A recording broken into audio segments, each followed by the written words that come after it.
எல்லோருக்கும் வணக்கம். Krishna Geetha wisdom YouTube சேனலுக்கு உங்க எல்லோரையும் அன்போடு வரவேற்கிறேன். நீங்க உங்க வாழ்க்கையில என்னைக்காவது யோசிச்சு பார்த்திருக்கீங்களா? நான் யாருக்கும் எந்த கெடுதலும் பண்ணலையே, எல்லாரும் நல்லா இருக்கணும்னு தானே நினைச்சேன். அப்புறம் ஏன் எனக்கு மட்டும் இந்த நிலைமை?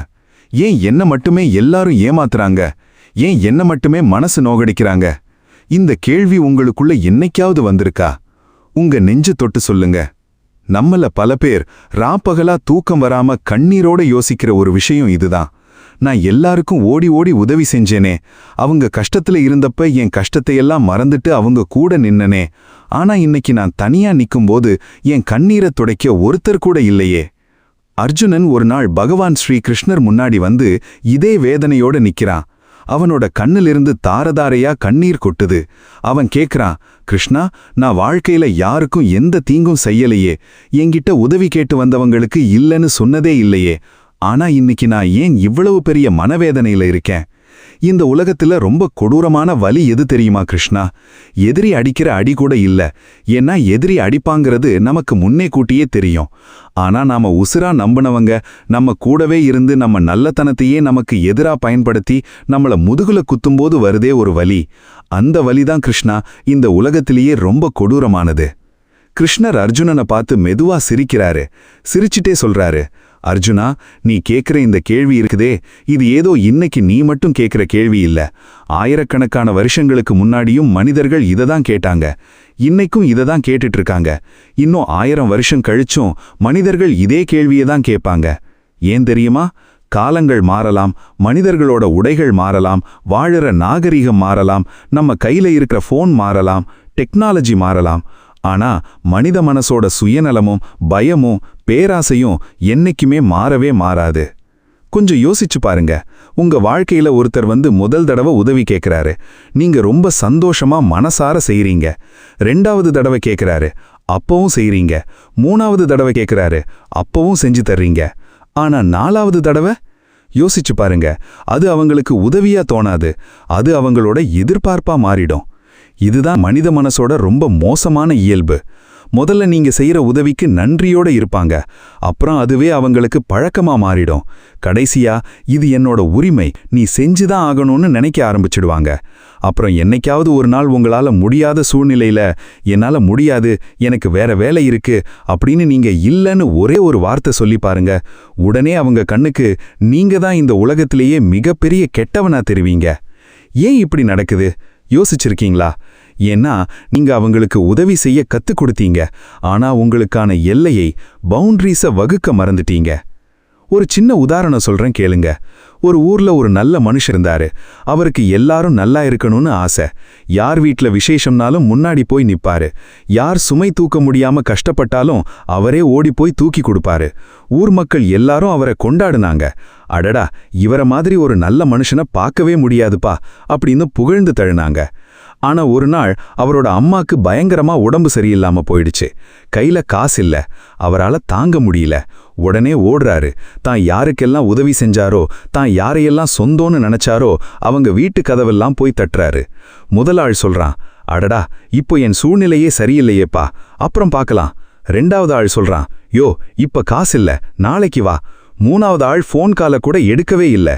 அன்னைக்கு சாயங்காலம் அந்த மனுஷன் வெறுங்கையோட மனசு உடைஞ்சு வீட்டுக்கு வர்றான். அம்மா பக்கத்துல உட்கார்ந்து கதறி கதறி அழுறான். அம்மா, நான் இந்த ஊர்ல இருக்கிற எல்லாருக்கும் நல்லது தானம்மா செஞ்சேன், ஆனா இன்னைக்கு உனக்கு ஒரு ஆபத்துன்னு வரும்போது ஒருத்தன் கூட எனக்கு உதவி செய்ய வரலையேம்மா, இந்த உலகம் எவ்வளவு சுயநலமானது அப்படின்னு சொல்லி புலம்புறான். அந்த தாய் மெதுவா சிரிச்சிட்டே சொல்றா, மகனே, நீ நல்லது செஞ்சாய், அதுல எந்த தப்பும் இல்ல.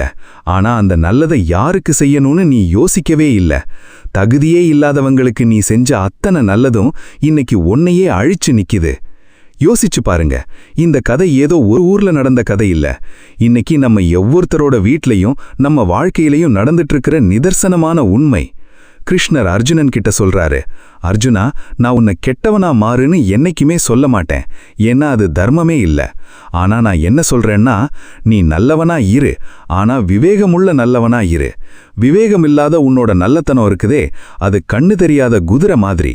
அது வெறி பிடிச்சு ஓடும், ஆனா எங்க போய் விழுகும்னு அதுக்கே தெரியாது. நம்மள பல பேர் பண்ற மிகப்பெரிய தப்பு என்ன தெரியுமா? மத்தவங்க நம்மள நேசிக்கணும், மத்தவங்க நம்மள புகழணுங்கிறதுக்காகவே நம்மளோட சுயத்தை, நம்மளோட அடையாளத்தை எழுந்துடுறோம். ஐயோ, நான் இல்லைன்னு சொன்னா அவங்க என் மேல கோபப்பட்டுடுவாங்களோ, என்னை விட்டு பிரிஞ்சு போயிடுவாங்களோ, என்னை பத்தி தப்பா நினைச்சிடுவாங்களோ அப்படின்னு பயந்து பயந்து அவங்க இஷ்டத்துக்கெல்லாம் நம்மள மாத்திக்கிட்டு வாழ ஆரம்பிக்கிறோம். கடைசியில ஒரு நாள் கண்ணாடி முன்னாடி போய் நிக்கும்போது உங்க மனசு உங்ககிட்ட ஒரு கேள்வி கேட்கும். டே, உண்மையிலேயே நீ யாருடா அப்படின்னு. அந்த கேள்விக்கு பதில் சொல்ல முடியாம நீங்க தலை குனிஞ்சு நிப்பீங்க. இந்த உலகத்திலேயே ரொம்ப ஆபத்தான போதை எது தெரியுமா? சாராயமோ பணமோ அதிகாரமோ இல்ல. எல்லாரும் என்ன நல்லவன்னு சொல்லணும், எல்லாரும் என்ன ஏத்துக்கணும் அப்படின்னு நினைக்கிற அந்த போதை தான். ஏன்னா சாராயம் உங்க உடம்ப மட்டும்தான் அழிக்கும். ஆனா மத்தவங்களோட பாராட்டுக்காக வாழுற அந்த போதை இருக்குதே, அது உங்க ஆத்மாவையே படிச்சு பலவீனமாக்கிடும். அடுத்த பாகத்துல மகாபாரதத்துல இருக்கிற முக்கியமான 4 கதாபாத்திரங்களோட வாழ்க்கையை வச்சு நோ சொல்ல தெரியாத நல்லவர்களுக்கு என்ன நடக்கும் என்பதை கிருஷ்ணர் எப்படி விளக்குகிறார் என்று விரிவா பார்ப்போம். இப்போ நாம பார்க்க போறது மனித மனசோட அந்த ஆபத்தான உளவியல் மாற்றம். உதவிங்கிறது எப்போ எதிர்பார்ப்பா மாறுது, எதிர்பார்ப்பு எப்போ உரிமையா மாறுது? கிருஷ்ணர் அர்ஜுனனை பார்த்து கேட்கிறாரு, அர்ஜுனா, உங்க வாழ்க்கையில கொஞ்சம் பின்னாடி போய் யோசிச்சு பாரு. ஒரு வீட்டுக்கு தினமும் கார்ப்பரேஷன் தண்ணி வருதுன்னு வச்சுப்போம். அந்த வீட்டுக்காரங்க தினமும் குடத்தை தூக்கிட்டு போய் தண்ணி பிடிக்கிறாங்க. திடீர்னு ஒரு நாள் ஏதோ மெயின்டெனன்ஸ் வேலையால தண்ணி வரல. அன்னைக்கு அந்த வீட்டுக்காரங்க என்ன செய்வாங்க? அடடா, இத்தனை நாளா தினமும் எனக்கு பைப்ல தண்ணி கொடுத்தீங்க, ரொம்ப நன்றிங்க ஐயா அப்படின்னு சொல்வாங்களா? இல்ல, என்னையா அரசாங்கம் இது, ஒரு நாள் கூட ஒழுங்கா தண்ணி விட மாட்டேங்கிறானுங்க அப்படின்னு கோவப்பட்டு திட்டுவாங்களா? கொஞ்சம் யோசிச்சு பாருங்க. இத்தனை நாளா கொடுத்த தண்ணி அவங்களுக்கு சலுகையா தோணல, அது அவங்களோட உரிமை அப்படின்னு அவங்க மனசுல பதிஞ்சு போச்சு. மனித மனசும் சரியா இப்படித்தான் வேலை செய்யுது. நீங்க ஒருத்தருக்கு தொடர்ந்து கிடைச்சிக்கிட்டே இருந்தீங்கன்னா, அதாவது அவங்க எப்ப கூப்பிட்டாலும் ஓடி போறது, எப்ப உதவி கேட்டாலும் உடனே எடுத்து கொடுக்கறதுன்னு நீங்க ஈஸியா அவைலபிளா இருந்தீங்கன்னா, ஒரு கட்டத்துல அவங்களுக்கு உங்க அருமை தெரியாம போயிடும். நீங்க செய்யற தியாகம் அவங்க கண்ணுக்கு தெரியாது. அவங்களோட ஏமாற்றமும் கோபமும் மட்டும்தான் அவங்க கண்ணுக்கு தெரியும்.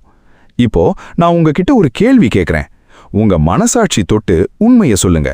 உங்க வாழ்க்கையில எத்தனை பேர் இருக்காங்க? நீங்க சிரிச்சு சந்தோஷமா இருக்கிறத பார்த்து உண்மையாவே சந்தோஷப்படுறவங்க எத்தனை பேரு?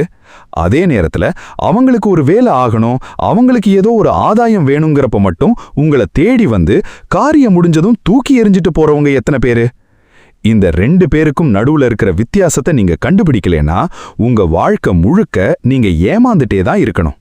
உங்களுக்கு புரியுற மாதிரி ஒரு நவீன கால உதாரணம் சொல்றேன், கேளுங்க. நம்ம ஆபீஸ்லயோ இல்ல நம்ம கூட படிக்கிற இடத்துலயோ ஒரு டைப் மனுஷங்களை பார்த்திருப்போம். அவங்க ரொம்ப தங்கமான மனசு உள்ளவங்களா இருப்பாங்க. மேனேஜர் யாருக்கு எக்ஸ்ட்ரா வேலை கொடுத்தாலும் பரவாயில்ல சார், நான் பண்ணித்தரேன்னு வாங்கிப்பாங்க. கூட வேலை செய்யறவன் சொந்த வேலைக்காக லீவு கேட்டா, மச்சான் நீ போயிட்டு வா, உன் வேலையை நான் பாத்துக்கிறேன்னு தன்னோட சொந்த தூக்கத்தையும் குடும்பத்தையும் விட்டுட்டு ஆபீஸ்ல உட்காந்து வேலை செய்வாங்க. அவங்க என்ன நினைப்பாங்க தெரியுமா?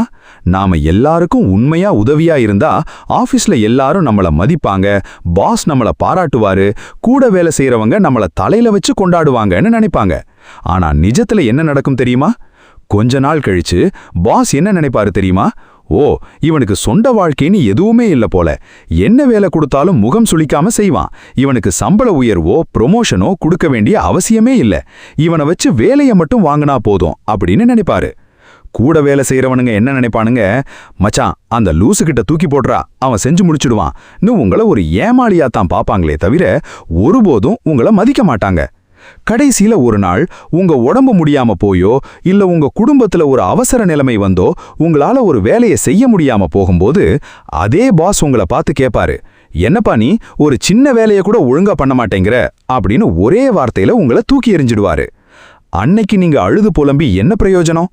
நான் இவ்ளோ பண்ணனே, எனக்கு போய் இப்படி பண்ணிட்டாங்களேன்னு சொல்றதுல என்ன நியாயம் இருக்கு?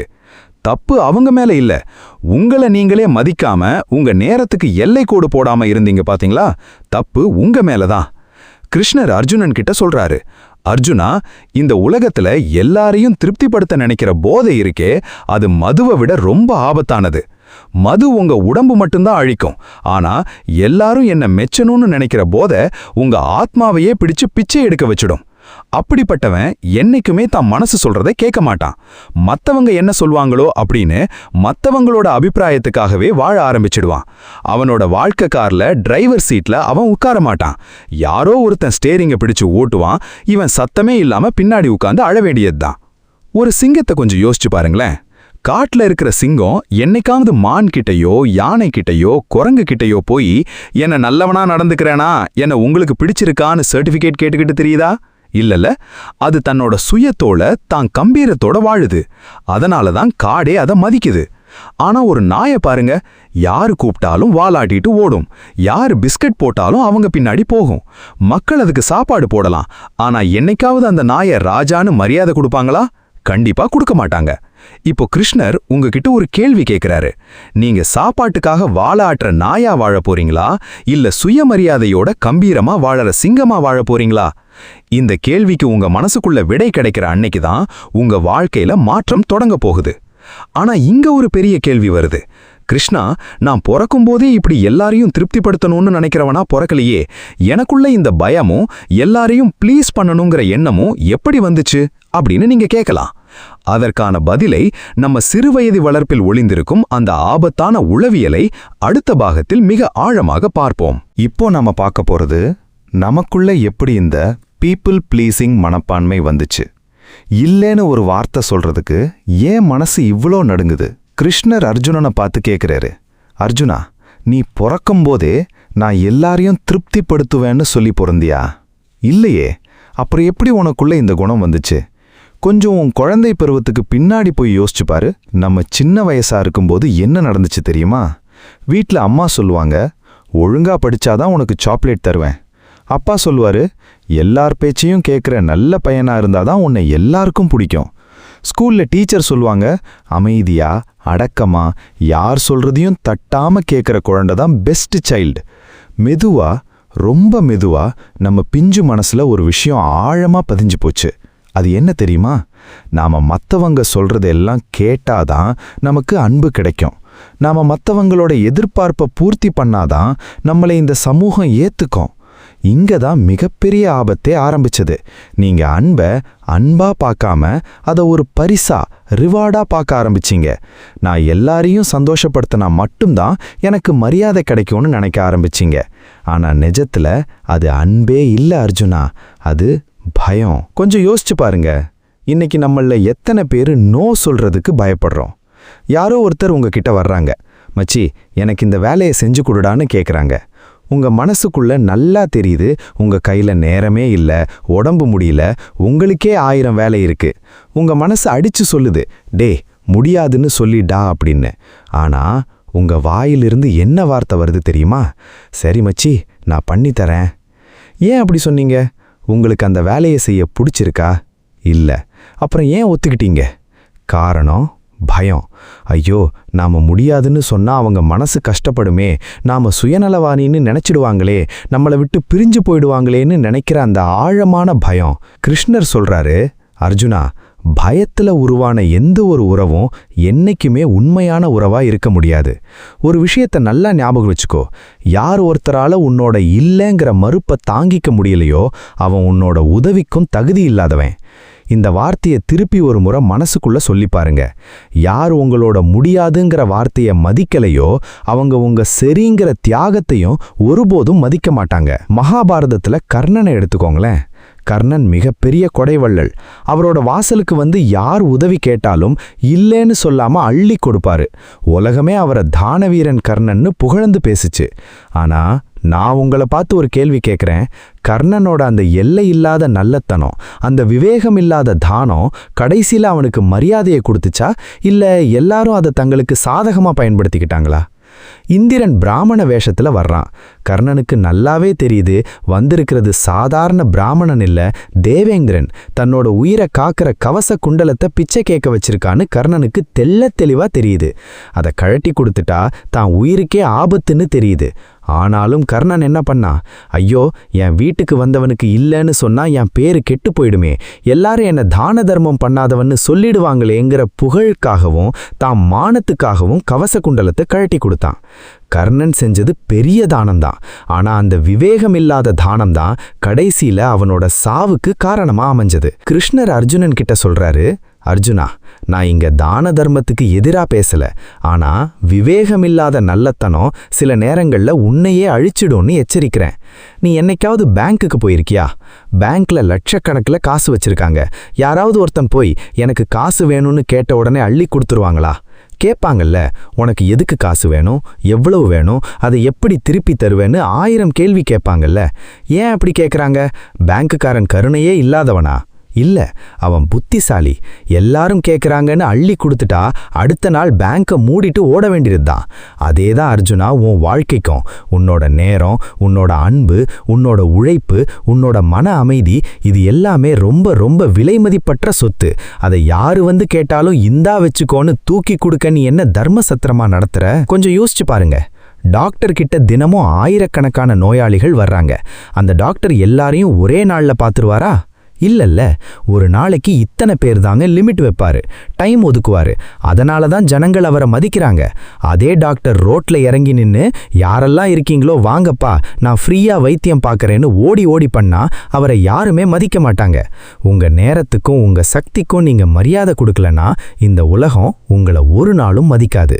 அடுத்த பாகத்துல மகாபாரதத்தின் மிக மூத்த பிதாமகரான பீஷ்மரும் தர்மத்தின் வடிவமான யுதிஷ்டிரனும் நோ சொல்ல தெரியாம செய்த அந்த ஒரு தவறு எப்படி முழு வம்சத்தையே அழிக்க காரணமானதுங்கிறத கிருஷ்ணர் எப்படி விவரிக்கிறார்னு பாப்போம். இப்போ நாம பார்க்க போறது, நான் நல்லவனா மட்டுமே இருப்பேன்னு பிடிவாதமா இருக்கிற கர்ணனோட வாழ்க்கையில ஒளிஞ்சிருக்கிற மிகப்பெரிய ஆபத்தான பாடம். கிருஷ்ணர் அர்ஜுனனை பார்த்து கேக்குறாரு, அர்ஜுனா, கர்ணனை பத்தி இந்த உலகமே என்ன பேசுது? தான தர்மத்துல கர்ணனை அடிச்சுக்க ஆளே இல்ல. தன் வாசலுக்கு வந்து யார் கேட்டாலும் இல்லேன்னு சொல்லாத தங்கமான மனசுக்காரன்னு தானே சொல்றாங்க. ஆனா நான் உன்கிட்ட ஒரு கேள்வி கேட்கிறேன். அந்த எல்லையில்லாத நல்லத்தனம் கர்ணனோட வாழ்க்கைய காப்பாத்திச்சா, இல்லை அவனையே குழி தோண்டி புதைச்சுதா? அர்ஜுனன் அமைதியா நிக்கிறான். கிருஷ்ணர் தொடர்றாரு, அர்ஜுனா, கர்ணனோட வாழ்க்கையில 2 விஷயங்கள் ரொம்ப பெருசு. ஒன்னு மரியாதை, இன்னொன்னு நன்றி உணர்ச்சி. துரியோதனன் அவனுக்கு அங்கத்தேசத்து ராஜாவா மணிமகுடம் சூட்டி மரியாதை கொடுத்தான். அந்த ஒரே காரணத்துக்காக கர்ணன் தன் உயிரையே துரியோதனனுக்கு கொடுக்க தயாராயிட்டான். இதுவரைக்கும் கேட்கறதுக்கு ரொம்ப அழகாத்தான் இருக்கும். ஆனா கொஞ்சம் ஆழமா யோசிச்சு பாரு. துரியோதனன் போய்கிட்டு இருந்தது தர்மத்தோட வழியிலையா? கண்டிப்பா இல்ல. அது கர்ணனுக்கு தெரியுமா தெரியாதா? தெள்ளத் தெளிவா தெரியும். துரியோதனன் பண்றது அநியாயம், அக்கிரமம், சூழ்ச்சின்னு தெரிஞ்சும் கர்ணன் ஏன் அவனுக்கு துணையா நின்னா? அவன் எனக்கு நல்லது பண்ணிருக்கான், நான் அவனுக்கு நன்றியோட இருக்கணும்னு சொன்னான். அர்ஜுனா, நன்றி உணர்ச்சிங்கிறது ரொம்ப உன்னதமான குணம். ஆனா நன்றி உணர்ச்சிங்கிற பேர்ல அதர்மத்து பக்கமும் அநியாயத்து பக்கமும் போய் நிக்கிறது குணமே இல்ல.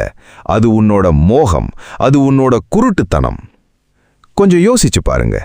உங்க நண்பன் ஒருத்தன் உங்களுக்கு ரொம்ப கஷ்டமான காலத்துல உதவி பண்ணியிருக்கான். நாளைக்கு அவன் போய் ஒரு கொலை பண்றான், இல்ல திருடுறான். மச்சி, நான் உனக்கு அன்னைக்கு உதவி பண்ணல, இன்னைக்கு நீ வந்து என் கூட நில்லுன்னு கூப்பிட்டா, நீ எனக்கு அன்னைக்கு உதவி பண்ணிட்டடான்னு சொல்லி அவன் கூட போய் திருடவோ கொலை பண்ணவோ போவீங்களா? போக மாட்டீங்க தானே? அப்போ கர்ணன் மட்டும் ஏன் போனா? ஏன்னா கர்ணனுக்கு நல்ல மனசு இருந்துச்சு. ஆனா அந்த தருணத்துல அவன்கிட்ட விவேகம்ங்கிற புத்திசாலித்தனம் மௌனமா போயிடுச்சு. கிருஷ்ணர் சொல்றாரு, அர்ஜுனா, இந்த ஒரு வார்த்தைய உன் வாழ்க்கை முழுக்க ஞாபகம் வச்சுக்கோ. வெறும் நல்ல மனசு மட்டும் இருந்தா இந்த உலகத்துல வாழ முடியாது. அந்த நல்ல மனசோட சேர்ந்து தெளிவான புத்தியும் இருக்கணும். வெறும் இதயத்தோட பேச்ச மட்டும் கேட்டா மனுஷன் ஏமாந்து போவான். வெறும் புத்தியோட பேச்ச மட்டும் கேட்டா மனுஷன் இரக்கமே இல்லாத கல் நெஞ்சக்காரனா மாறிடுவான். ஆனா எப்போ இதயமும் விவேகமும் ஒன்னா சேருதோ அங்கதான் தர்மம் பிறக்கும். கர்ணனோட வாழ்க்கையில நடந்த இன்னொரு சம்பவத்தை பாருங்க. இந்திரன் பிராமண வேஷத்துல வந்து கவச குண்டலத்தை பிச்சை கேட்கிறான். கர்ணனுக்கு நல்லா தெரியுது, தன் உடம்போட பிறந்த அந்த கவச குண்டலத்தை கழட்டி கொடுத்துட்டா நாளைக்கு குருக்ஷேத்திர போர்க்களத்துல தான் உயிரோட இருக்க முடியாதுன்னு தெரியுது. ஆனாலும் கழட்டி கொடுத்தான். உலகம் அத மகா தியாகம்னு கொண்டாடுச்சு. ஆனா கிருஷ்ணர் என்ன சொல்றாரு தெரியுமா? அர்ஜுனா, அது தியாகம் இல்லை, அது விவேகமில்லாத நல்லத்தனம். தன்னோட சுயமரியாதையையும் தன் உயிரோட பாதுகாப்பையும் அடகு வச்சிட்டு பண்ற எந்த ஒரு தர்மமும் தர்மமே இல்லை. அது தன்னோட ஆத்மாவுக்கு பண்ற மிகப்பெரிய துரோகம். இன்னைக்கு நம்ம சமூகத்துல பல பேர் இப்படித்தான் வாழ்கிறார்கள். தாம் வீட்டுல பொண்டாட்டி பிள்ளைக்கு சாப்பாட்டுக்கு காசு இருக்காது, ஆனா ஊரு மெச்சனுங்கிறதுக்காக 4 பேருக்கு கடன் வாங்கி விருந்து வைப்பாங்க. தான் உடம்புல தெம்பு இருக்காது, டாக்டர் ரெஸ்ட் எடுங்கன்னு சொல்லியிருப்பாரு, ஆனா சொந்தக்காரன் கூப்பிட்டாங்கிறதுக்காக ஓடி ஓடி உழைச்சு உடம்ப கெடுத்துப்பாங்க. யாருக்காக வாழ்கிறீர்கள்? யோசித்து பார்த்தீர்களா? உங்ககிட்ட இருக்கிற காசு, நேரம், அன்பு இது எல்லாமே ஒரு குறிப்பிட்ட அளவு தான் இருக்கு.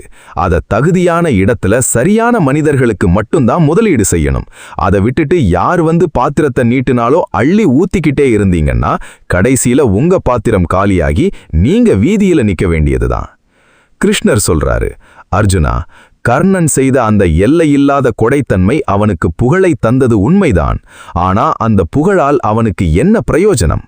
போர்க்களத்துல தேரு சக்கரம் பூமிக்குள்ள மாட்டி நிக்கும்போது, அவன் ஆயுதம் இல்லாம தவிக்கும்போது, அவன் தானம் வாங்கிய எந்த ஒரு கொடையும் அவனை காப்பாற்ற வரலையே. ஏன்னா எல்லையில்லாத நல்லத்தனம் உங்களை பலசாலி ஆக்காது, உங்களை பரம ஏழையா பலவீனனா மாட்டிடும். அடுத்த பாகத்துல மகாபாரதத்தின் மிக மூத்த பிதாமகரான பீஷ்மரும் தர்மத்தின் வடிவமான யுதிஷ்டிரனும் நோ சொல்ல தெரியாம செய்த அந்த ஒரு தவறு எப்படி முழு வம்சத்தையே அழிக்க காரணமானதுன்னு கிருஷ்ணர் எப்படி விளக்குகிறார்னு பாப்போம். இப்ப நாம பார்க்க போறது மகாபாரதத்தோட மிக மூத்த பிதாமகரான பீஷ்மரும் தர்மத்தின் வடிவமான யுதிஷ்டிரனும் செஞ்ச அந்த ஒரு தவறு. நோ சொல்ல வேண்டிய இடத்துல அமைதியா இருந்தது எப்படி முழு வம்சத்தையே அழிக்க காரணமாச்சுன்னு பார்க்க போறோம். கிருஷ்ணர் அர்ஜுனனை பார்த்து கேட்கிறாரு, அர்ஜுனா, உனக்கு ஒரு விஷயம் தெரியுமா? குருக்ஷேத்திரத்துல இவ்வளவு பெரிய யுத்தம் நடந்து லட்சக்கணக்கான உயிர்கள் பலியானதுக்கு துரியோதனனோட அகங்காரம் மட்டும் காரணம் இல்ல, அதை விட பெரிய காரணம் ஒன்னு இருக்கு. அது என்ன தெரியுமா?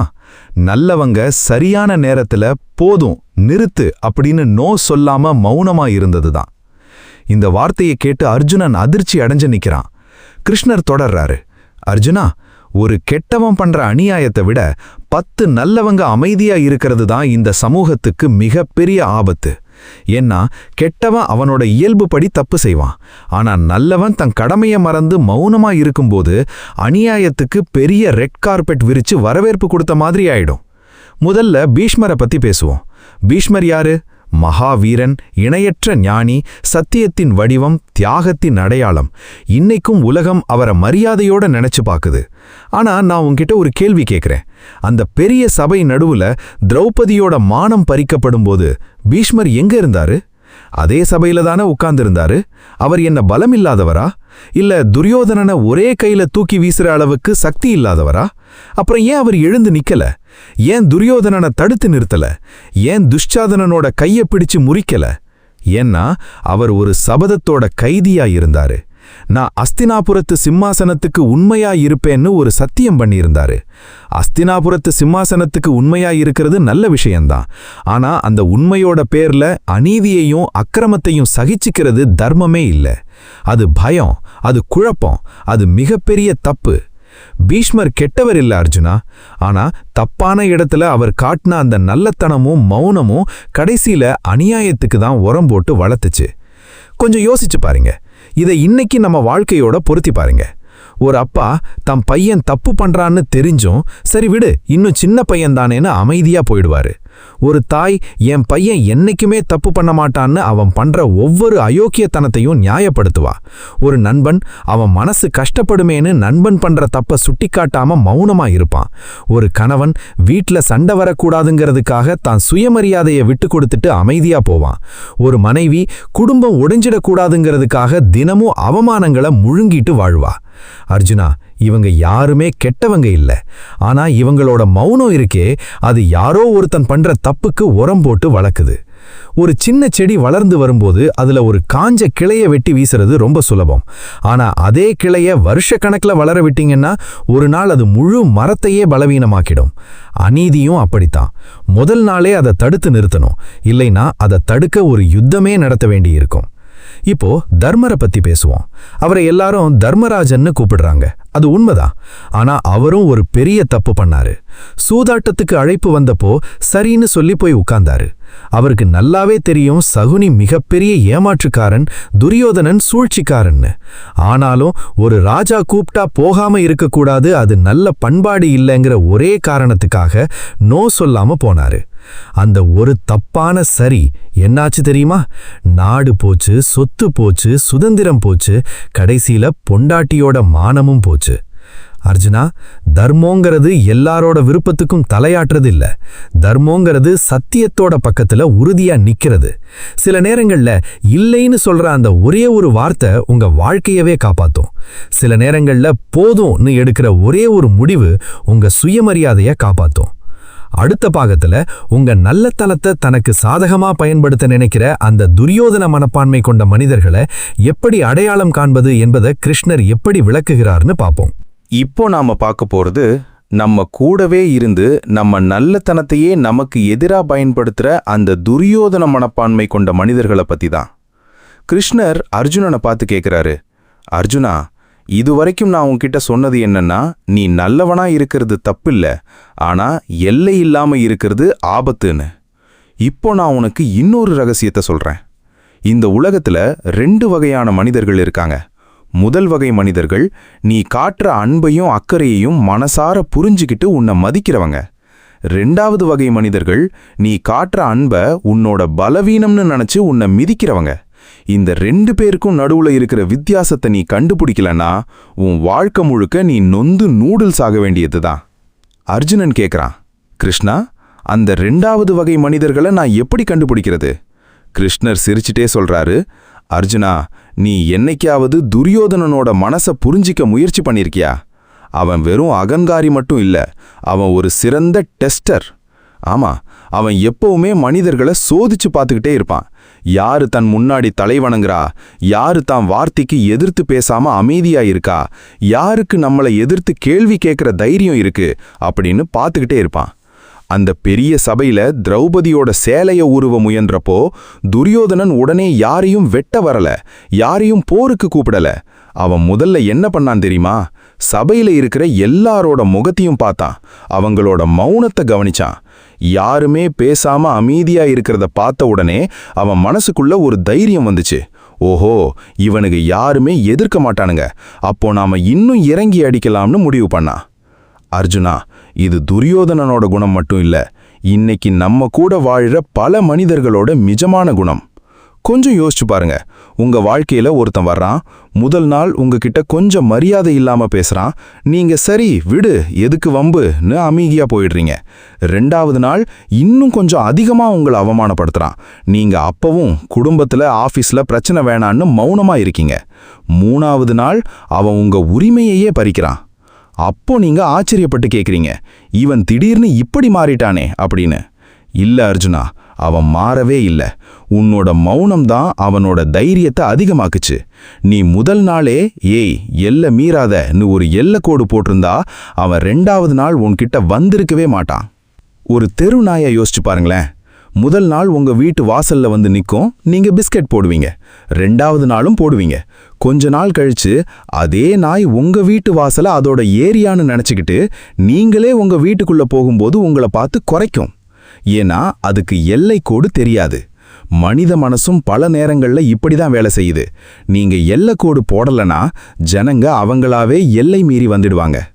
கிருஷ்ணர் சொல்றாரு, அர்ஜுனா, இந்த உலகத்துல எல்லாரும் உன்னை பயன்படுத்திக்க நினைக்க மாட்டாங்க, ஆனா உன்னை பயன்படுத்திக்க நினைக்கிறவங்க எல்லார்கிட்டையும் 3 முக்கியமான அறிகுறிகள் இருக்கும். கவனமா கேட்டுக்கோ. முதல் அறிகுறி, அவங்களுக்கு உன்னோட உதவி வேணும், உன்னோட நேரம் வேணும், ஆனா உன்னோட மனசு எப்படி இருக்கு, உன் உடம்பு எப்படி இருக்குன்னு ஒரு நாளும் கேட்க மாட்டாங்க. 2வது அறிகுறி, அவங்களுக்கு ஒரு கஷ்டம்னா நீ ஓடி வரணும்னு எதிர்பார்ப்பாங்க, ஆனா உனக்கு ஒரு கஷ்டம்னு வரும்போது அவங்க ஆளே அடையாளம் இல்லாம காணாம போயிடுவாங்க. 3வது அறிகுறி, நீ சரின்னு சொல்ற வரைக்கும் உன் கூட சிரிச்சு பேசுவாங்க, ஆனா ஒரே ஒரு தடவை இல்லைன்னு சொல்லிப்பாரு, அவங்களோட நிஜமான கொடூரமான முகம் வெளியே வரும்.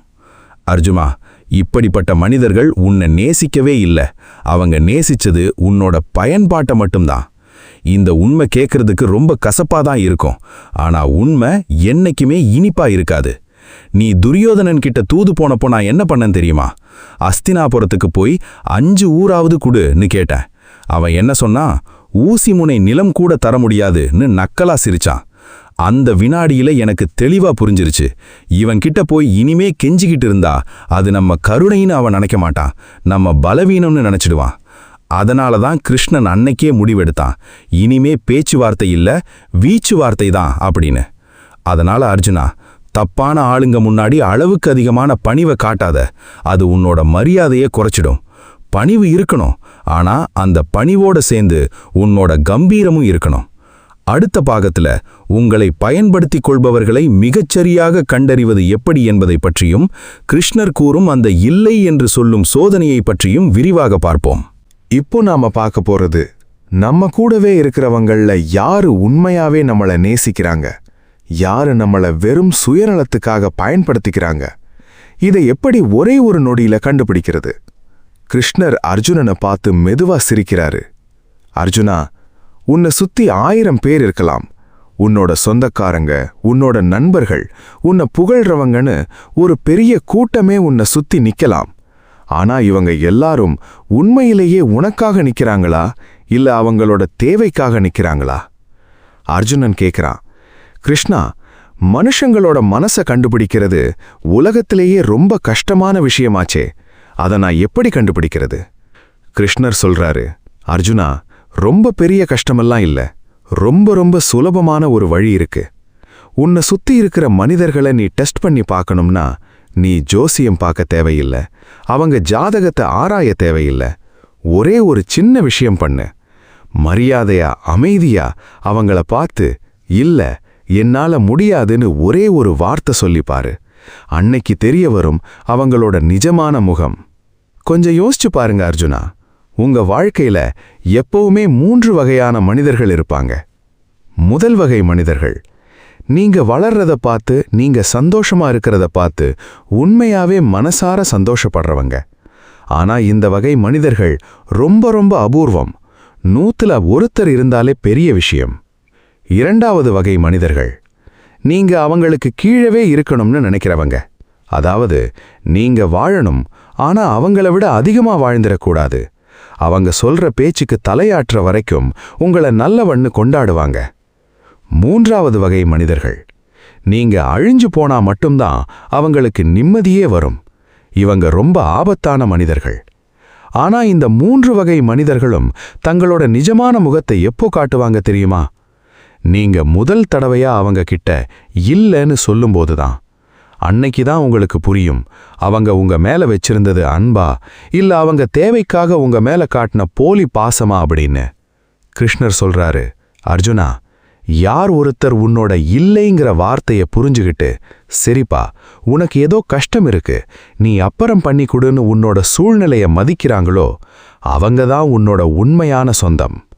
ஆனா நீ இல்லைன்னு சொன்ன உடனே யார் ஒருத்தர் முகம் மாறுதோ, யார் உன்கிட்ட கோபப்படுறாங்களோ, பாத்தீங்களா இவன் எவ்வளவு சுயநலவானின்னு உன்னை பத்தி மத்தவங்க கிட்ட தப்பா பேச ஆரம்பிக்கிறாங்களோ, அவங்க அத்தனை பேரும் உன்னோட நல்லத்தனத்துக்கு வந்த வாடிக்கையாளர்கள் மட்டுமே தவிர உன்னோட அன்புக்கு வந்தவங்க இல்ல.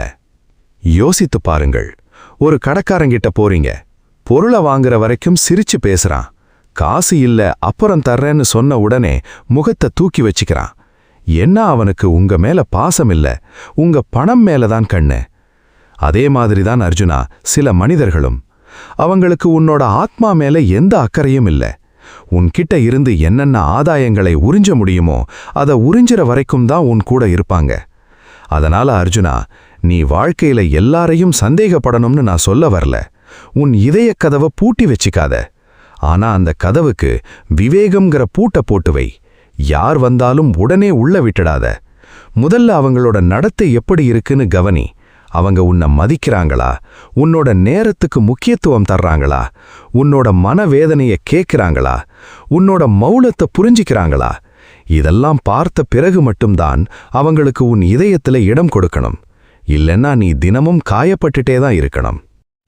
அடுத்த பாகத்துல கிருஷ்ணர் கூறும் அந்த அதிர்ச்சியூட்டும் சிங்கம் மற்றும் நாய் ஒப்பீட்ட பற்றியும், எல்லாரையும் திருப்திப்படுத்த நினைப்பதா அல்லது சுயமரியாதையோடு கம்பீரமா வாழ்வதா என்பதை பற்றியும் விரிவாக பார்ப்போம். இப்போ நாம பார்க்க போறது கிருஷ்ணர் அர்ஜுனனுக்கு சொன்ன அந்த ரொம்ப ரொம்ப ஆழமான அதே நேரத்துல சிந்திக்க வைக்கிற சிங்கம் மற்றும் நாய் ஒப்பீடு. கிருஷ்ணர் அர்ஜுனனை பார்த்து கேக்குறாரு, அர்ஜுனா, அடர்ந்த காட்டுக்குள்ள வாழற ஒரு சிங்கத்தை பத்தி என்னைக்காவது யோசிச்சு பார்த்திருக்கியா? அந்த சிங்கம் காட்டுல இருக்கிற மத்த மிருகங்களை எல்லாம் திருப்திப்படுத்தணும்னு நினைச்சு ஓடிட்டே இருக்கா? மான் வந்து என்ன நினைக்குமோ, முயல் வந்து என்ன சொல்லுமோ, யானை நம்மளை ஏத்துக்குமோ, குரங்கு நம்மளை பார்த்து சிரிச்சிடுமோன்னு அது என்னைக்காவது பயந்து பயந்து வாழுதா? இல்லல்ல, அது தன்னோட இயல்போட தன்னோட தனித்துவத்தோட கம்பீரமா வாழுது. அதனால தான் அந்த காட்டுக்கே ராஜாவா இருக்கு. காடே அதை பார்த்து மரியாதையோட பயப்படுது. அர்ஜுனன் மௌனமா கேக்குறான். கிருஷ்ணர் தொடர்றாரு, ஆனா அதே காட்டுக்கு வெளியே வாழுற ஒரு நாயை பாரு. அது தெருவில் இருக்கிற எல்லாரையும் திருப்திப்படுத்தணும்னு நினைக்கும். யார் கூப்பிட்டாலும் வாலை ஆட்டிட்டு ஓடும். யார் பிஸ்கெட் துண்டை தூக்கி போட்டாலும் அவங்க காலடியில போய் விழுகும். மக்கள் அதுக்கு சாப்பாடு போடலாம், அதை தட்டி கொடுக்கலாம். ஆனா என்னைக்காவது அந்த நாயை ராஜான்னு மரியாதையோட ஏத்துக்குவாங்களா? கண்டிப்பா மாட்டாங்க. ஏன்னா அது சாப்பாட்டுக்காகவும் பாராட்டுகளுக்காகவும் தன் சுயமரியாதையை வித்துட்டு வாழுது. இப்போ கிருஷ்ணர் உங்களை பார்த்து நேரடியா ஒரு கேள்வி கேட்கிறாரு. உங்க நெஞ்சு தொட்டு சொல்லுங்க, நீங்க மத்தவங்களோட பாராட்டுக்காகவும் எல்லாரும் உங்களை நல்லவன்னு சொல்றதுக்காகவும் வாழ ஆற்ற நாயா வாழ போறீங்களா? இல்ல யாருக்காகவும் தன் சுயமரியாதையை விட்டு கொடுக்காம கம்பீரமா வாழற சிங்கமா வாழ போறீங்களா? கொஞ்சம் யோசிச்சு பாருங்க. நம்மள பல பேர் இன்னைக்கு நாயோட வாழ்க்கையத்தான் வாழ்ந்துட்டு இருக்கோம். ஆபீஸ்ல பாஸ் பாராட்டுவாருன்னு சொந்த உடம்ப கெடுத்துக்கிட்டு வேலை செய்வோம். சொந்தக்காரங்க நல்லவன்னு சொல்லணுங்கிறதுக்காக கடன் வாங்கி விசேஷம் வைப்போம். நண்பர்கள் நம்மளை விட்டு போயிடக்கூடாதுன்னு அவங்க செய்யற அத்தனை தப்பையும் சகிச்சுக்கிட்டு பின்னாடியே சுத்துவோம். கடைசியில என்ன நடக்கும் தெரியுமா? யாருக்காக நீங்க உங்க சுயமரியாதையை விட்டு கொடுத்தீங்களோ அவங்களே ஒரு நாள் உங்களை பார்த்து, உனக்கு வேற வேலையே இல்லையாடா, எப்ப பார்த்தாலும் ஏன் பின்னாடியே சுத்திட்டு இருக்கன்னு ஒரே வார்த்தையில தூக்கி எறிஞ்சிடுவாங்க. அன்னைக்கு நீங்க அழுது புலம்பி என்ன பிரயோஜனம்? கிருஷ்ணர் சொல்றாரு, அர்ஜுனா, இந்த உலகத்துல எல்லாரும் உன்னை இஷ்டப்படணும்னு நினைக்கிறது சாத்தியமே இல்லாத ஒரு விஷயம். ஏன்னா ஒவ்வொருத்தரோட மனசுலையும் ஒவ்வொரு எதிர்பார்ப்பு இருக்கு. நீ எல்லாரோட எதிர்பார்ப்பையும் பூர்த்தி பண்ண ஓடினேன்னா ஒரு நாள் உன்னோட சொந்த கனவுகளும் உன்னோட வாழ்க்கையும் உனக்காக காத்து நிற்கும். அதனால மத்தவங்களோட பாராட்டுக்காக வாழாத, உன்னோட தர்மத்துக்காக வாழு, உன்னோட சுயமரியாதைக்காக வாழு, உன்னோட மனசாட்சியோட அமைதிக்காக வாழு. ஒரு விஷயத்தை நல்லா ஞாபகம் வச்சுக்கோங்க. நீங்க எல்லாரையும் திருப்திப்படுத்த நினைச்சு உங்களை நீங்களே இழந்துட்டீங்கன்னா அது இந்த உலகத்திலேயே மிகப்பெரிய தோல்வி. ஆனா சில பேர் உங்களை வெறுத்தாலும் பரவாயில்லைன்னு உங்க சுயமரியாதையையும் உங்களோட எல்லைகளையும் நீங்க காப்பாத்திக்கிட்டீங்கன்னா அதுதான் நிஜமான வெற்றி. ஏன்னா தன் சுயமரியாதையை காப்பாத்திக்கிட்டு வாழற மனிதனைத்தான் இந்த உலகமே ஒரு நாள் திரும்பி பார்க்கும், தலைவணங்கி மதிக்க ஆரம்பிக்கும். அடுத்த பாகத்தில் உங்களை நீங்களே இழக்காமல் அதே நேரத்தில் பிறருக்கு நல்ல மனிதனாக வாழ கிருஷ்ணர் வழங்கும் அந்த 7 வாழ்வியல் சூத்திரங்களை விரிவாக பார்ப்போம். இப்போ நாம பார்க்க போறது நம்ம ஆத்மாவையும் சுயமரியாதையையும் காப்பாத்திக்கிட்டு அதே நேரத்துல நல்லவனாவும் வாழ கிருஷ்ணர் தர்ற அந்த 7 பொன் வாழ்வியல் சூத்திரங்கள். கிருஷ்ணர் அர்ஜுனனை பார்த்து கேக்குறாரு, அர்ஜுனா, இதுவரைக்கும் நான் சொன்னதெல்லாம் புத்தகத்துல படிக்கிற வெறும் உபதேசம் இல்ல, வாழ்க்கைய நேரா பார்த்து அனுபவிச்ச சத்தியங்கள். இந்த 7 வழிகளை உன் வாழ்க்கையில கடைபிடிச்சா நீ நல்லவனாவும் இருப்பாய். அதே நேரத்துல எந்த கொம்பனாலும் உன்னை பலவீனமானவன்னு நினைச்சு மிதிக்க முடியாது. முதல் சூத்திரம், எல்லாரோட கூப்பிட்ட குரலுக்கும் ஓடாத. Don't be available to everyone. Arjuna, சூரியன் தினமும் உதிக்குது, அதுக்காக அதோட மதிப்பு குறையுதா? இல்ல. ஏன்னா அது தன்னோட விதிகளை யாருக்காகவும் மாத்திக்கிறதில்ல. ஆனா நீ என்ன பண்ற? யாரு கூப்பிட்டாலும் உடனே உன் வேலையை போட்டுட்டு ஓடுறாய். யாரு அழுதாலும் உன் மனசையே தூக்கி கொடுத்துடுறாய். ஆனா உன் கனவுகளும் உன் வாழ்க்கையும் உனக்காக காத்து நிக்குமா? கண்டிப்பா நிக்காது. அதனால உன் நேரத்தை முதல்ல நீ மதிக்க கத்துக்கோ. இரண்டாம் சூத்திரம், இல்லை என்று சொல்ல பழகு. Learn to say no. பல பேருக்கு முடியாதுன்னு சொல்றதுக்கு பயம். ஏன்னா ஜனங்க தள்ளி போயிடுவாங்களோன்னு பயம். அர்ஜுனா, உன்னோட இல்லைங்கிற மறுப்பை கேட்டு உன்னை விட்டு போறவன் என்னைக்குமே உன்னோட உண்மையை விரும்பினவன் இல்ல. அவன் உன் உதவிய விரும்பின சுயநலவாதி. மூன்றாம் சூத்திரம், எல்லாரோட சுமையையும் நீ தூக்காத. Don't carry everyone's baggage. ஒரு படகை யோசிச்சு பாரு. அது தண்ணி மேல அழகாக மிதக்குது. ஏன்னா தண்ணி படகுக்கு வெளியே இருக்கு. அதே தண்ணி படகுக்கு உள்ள வந்தா அந்த படகே முங்கிடும். மத்தவங்களோட கஷ்டத்துல இரக்கம் இருக்கட்டும், ஆனா அவங்களோட கவலைகளை உன் மனசுக்குள்ள போட்டு நிரப்பிட்டா கடைசியில நீதான் மனசு உடைஞ்சு மூழ்கி போவாய். 4ஆம் சூத்திரம், சுயமரியாதையை அடகு வைக்காதே. Never sacrifice self respect. உனக்கு பணம் தேவைப்படலாம், நட்பு தேவைப்படலாம், பந்தங்கள் தேவைப்படலாம். ஆனா எதுக்காகவும் உன் ஆத்மாவின் சுயமரியாதையை வித்திடாத. போனா பணம் திரும்ப வரும், போனா வாய்ப்பு திரும்ப வரும். ஆனா உன் கண்ணுல உன்னோட மரியாதையே இறங்கிடுச்சுன்னா அதை அப்புறம் உயர்த்துவது உலகத்திலேயே ரொம்ப கஷ்டம். 5ஆம் சூத்திரம், உதவி செய், ஆனா பழக்கப்படுத்தாத. Help but don't make them dependent. ஒருத்தனுக்கு மீன் பிடிச்சு கொடுத்தா அவன் ஒரு நாள் சாப்பிடுவான். ஆனா மீன் பிடிக்க கத்து கொடுத்தா ஆயுசுக்கும் சாப்பிடுவான். ஜனங்களுக்கு உதவி பண்ணு, ஆனா எப்ப பாரு உன்னையே நம்பி இருக்கிற மாதிரி பழக்கப்படுத்தாதே. இல்லைனா நீ உதவியாளனா இருக்க மாட்டாய், அவங்களோட அடிமையா மாறிடுவாய். 6ஆம் சூத்திரம், உன் மௌனத்துக்கும் ஒரு வலிமை இருக்கட்டும். Value your silence. எல்லா பேச்சுக்கும் பதில் சொல்லணும்னு அவசியம் இல்ல, எல்லா சண்டைக்கும் இறங்கணும்னு அவசியம் இல்ல. சில நேரங்கள்ல மௌனம்தான் மிகப்பெரிய சக்தி வாய்ந்த பதில். ஆனா அநீதி நடக்கிறப்போ இருக்கிற மௌனம் பாவம். இந்த ரெண்டுக்கும் நடுவுல இருக்கிற வித்தியாசத்தை புரிஞ்சுக்கோ. 7ஆம் சூத்திரம், உன்னை நீ முதல்ல நேசி. இத பல பேர் சுயநலம்னு சொல்வாங்க. ஆனா காலியான பாத்திரத்துல இருந்து யாராவது தண்ணி ஊத்த முடியுமா? உனக்குள்ள சந்தோஷமும் தெளிவும் இருந்தாதான் உன்னோட நல்லத்தனம் மத்தவங்களுக்கு ஆசீர்வாதமா மாறும். நீயே உள்ளுக்குள்ள நொறுங்கி போயிருந்தா அந்த நல்லத்தனமே உன்னை சுட்டு பொசுக்கிடும். கிருஷ்ணர் கடைசியா ஒரு குட்டி கதை சொல்றாரு. ஒரு ஆசிரமத்துல 2 சீடர்கள் இருந்தாங்களாம். முதல் சீடன் எல்லாரோட வேலையையும் செய்வான். தண்ணி தூக்குவான், சமைப்பான், பெருக்குவான், யார் கூப்பிட்டாலும் ஓடுவான். 2வது சீடன் மத்தவங்களுக்கு உதவி செய்வான். ஆனா தன்னோட தியானம், தன்னோட படிப்புன்னு வந்தா யாருக்காகவும் அதை விட்டு தரமாட்டான். ஒரு நாள் குரு கிட்ட முதல் சீடன் போய் கேட்கிறான், குருவே, நான் எல்லாரோட வேலையையும் செய்றேனே, ஆனா நீங்க அவனைத்தானே அதிகமா மெச்சுறீங்கன்னு. குரு சிரிச்சிட்டே சொன்னாராம், மகனே, நீ எல்லாரோட வாழ்க்கையையும் சுலபமாக்கினாய், ஆனா உன் சொந்த வாழ்க்கைய வாழ மறந்துட்டாய். அவன் மத்தவங்களுக்கு சாத்தியமான அளவுக்கு உதவி செஞ்சான், ஆனா தன் வாழ்வின் இலக்கை ஒருபோதும் கைவிடல. அதனாலதான் அவன் மத்தவங்களுக்கு வெளிச்சம் தர்றதுக்கு முன்னாடி தன்னுள் ஒரு வெளிச்சமா மாறினான். அர்ஜுனா, இந்த வாழ்க்கையை கடவுள் உனக்கு கொடுத்தது மத்தவங்களோட எதிர்பார்ப்புகளை பூர்த்தி பண்றதுக்கு இல்ல, உன்னோட தர்மத்தை நிறைவேற்றுறதுக்கு மட்டுமே. அடுத்த பாகத்துல இந்த 10 பாகத்தொடரின் உணர்ச்சி பூர்வமான உச்சக்கட்ட நிறைவுரையும் வாழ்க்கையை மாற்றப்போகிற அந்த இறுதி தர்மத்தையும் பார்ப்போம். இதுவரைக்கும் நாம பார்த்த அத்தனை விஷயங்களும் ஏதோ ஒரு கதையோ கற்பனையோ இல்ல. இன்னைக்கு உங்க வாழ்க்கையிலையும் என் வாழ்க்கையிலையும் தினமும் நாம சந்திக்கிற நிதர்சனமான உண்மை. கிருஷ்ணர் அர்ஜுனனோட தோள் மேல கை போட்டு ரொம்ப ஆழமா அன்போட அவனோட கண்களை பார்த்து பேசுறாரு. அர்ஜுனா, இப்போ உனக்கு தெளிவா புரிஞ்சிருக்கும்னு நினைக்கிறேன். இந்த வாழ்க்கையில நல்லவனா இருக்கிறது மிகப்பெரிய சக்தி. ஆனா உன்னோட அந்த நல்லத்தனத்துக்கு விவேகம்ங்கிற வழிய காட்டலைனா உன்னோட குணமே ஒரு நாள் உன்னோட மிகப்பெரிய பலவீனமா மாறிடும். கொஞ்சம் யோசிச்சு பாருங்க அர்ஜுனா, இந்த இயற்கையை கொஞ்சம் உற்று பாருங்களேன். இயற்கை நமக்கு எவ்வளவு பெரிய பாடத்தை கத்துக் கொடுக்குது தெரியுமா? ஒரு பூ இருக்கு, அது தன் வாசனை முழுவதையும் இந்த உலகத்துக்கு வாரி வாரி வழங்குது. ஆனா யாராவது வந்து அதை வேரோடு பறிக்க நினைச்சா அது தன் வேரை விட்டுட்டு அவங்க கைக்கு போயிடுமா? கண்டிப்பா போகாது. ஒரு பெரிய மரம் இருக்கு, அது தன்னிடம் வர்ற பறவைகளுக்கும் மனிதர்களுக்கும் நிழல் கொடுக்குது, கனி கொடுக்குது.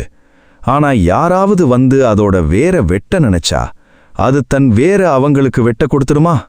கண்டிப்பா கொடுக்காது. ஒரு நதி இருக்கு, அது தன்னிடம் வர்ற எல்லாரோட தாகத்தையும் தணிக்குது. ஆனா யாராவது கேட்டாங்கங்கிறதுக்காக அது தன் திசைய மாத்திக்கிட்டு மலைய நோக்கி ஓடுமா? கண்டிப்பா ஓடாது. இயற்கையே உனக்கு பாடம் சொல்லிக் கொடுக்குது அர்ஜுனா. அன்ப கொடு, உதவிய செய், மன்னிப்ப வழங்கு. ஆனா உன்னோட மதிப்பையும் உன்னோட சுய மரியாதையையும் என்னைக்குமே இழந்துடாத. ஏன்னா உன்னை நீயே அழிச்சுக்கிட்டு செய்யற எந்த ஒரு நல்லத்தனமும் தர்மமே இல்ல. அது உன்னோட ஆத்மாவுக்கு நீ செய்யற மிகப்பெரிய அநியாயம். அர்ஜுனா, இந்த உலகத்துல எல்லாரும் உன்னை நேசிக்கணும்னு அவசியம் இல்ல. ஏன்னா ஒவ்வொருத்தரோட மனசுலயும் சுயநலமும் வெவ்வேறு எதிர்பார்ப்புகளும் இருக்கு. நீ எல்லாரோட எதிர்பார்ப்பையும் பூர்த்தி பண்ண ஓடுனீனா ஒரு நாள் உன்னோட சொந்த கனவுகளும் உன் வாழ்க்கையும் உனக்காக காத்து நின்று கண்ணீர் வடிக்கும். அதனால இனிமேல் எல்லாரோட பாராட்டுக்காகவும் வாழாத. உன் தர்மத்துக்காக வாழு, உன் சுய மரியாதைக்காக வாழு, உன் மனசாட்சியின் அமைதிக்காக வாழு. ஒரு விஷயத்தை மட்டும் எப்பவும் நெஞ்சில பதிச்சு வச்சுக்கோங்க. உங்களை நீங்களே இழந்துட்டு பண்ற நல்லது தர்மம் கிடையாது. உங்களை காப்பாத்திக்கிட்டு உங்களை மடிச்சுக்காம பிறருக்கு செய்யற நல்லதுதான் நிஜமான தர்மம். அதனால நல்லவனாயிருங்க, ஆனா உங்க எல்லைய உணர்ந்த நல்லவனாயிருங்க. அன்புள்ளவனாயிருங்க, ஆனா சுய மரியாதை உள்ளவனாயிருங்க. உதவி செய்யறவனாயிருங்க, ஆனா உங்க சுய மதிப்பை அறிந்தவனாயிருங்க. ஏன்னா தன் ஆத்மாவை, தன் சுய மரியாதையை யாரு ஒருத்தன் மதிக்கிறானோ அவனைத்தான் இந்த உலகமே தலைவணங்கி மதிக்கும். இது கிருஷ்ணனின் சந்தேசம். இது வாழ்க்கையின் நிஜமான சத்தியம். நண்பர்களே, இந்த 10 பாகத்தொடர் உங்க மனசை கண்டிப்பா தொட்டிருக்கும்னு நம்புறேன். உங்கள மாதிரி இல்லைன்னு சொல்ல தெரியாம வாழ்க்கையில கஷ்டப்பட்டுட்டு இருக்கிற உங்க நண்பர்களுக்கும் உறவினர்களுக்கும் இந்த வீடியோவை மறக்காம ஷேர் பண்ணுங்க. அவங்க வாழ்க்கையிலையும் ஒரு பெரிய மாற்றம் வரட்டும். இந்த 10 பாகங்கள்ல உங்களை ரொம்ப சிந்திக்க வச்ச உங்க மனசுக்கு நெருக்கமான ஒரு கருத்து எதுன்னு மறக்காம கீழே கமெண்ட்ல சொல்லுங்க. இது போன்ற ஆழமான ஆன்மீகம் மற்றும் வாழ்வியல் கருத்துக்களை தினமும் தெரிஞ்சுக்க நம்ம கிருஷ்ணா கீதை விஸ்டம் யூடியூப் சேனலுக்கு இப்போதே சப்ஸ்கிரைப் பண்ணி பக்கத்துல இருக்கிற பெல் ஐகானை கிளிக் பண்ணிக்கோங்க. வாழ்க வளமுடன். ஜெய் ஸ்ரீ கிருஷ்ணா.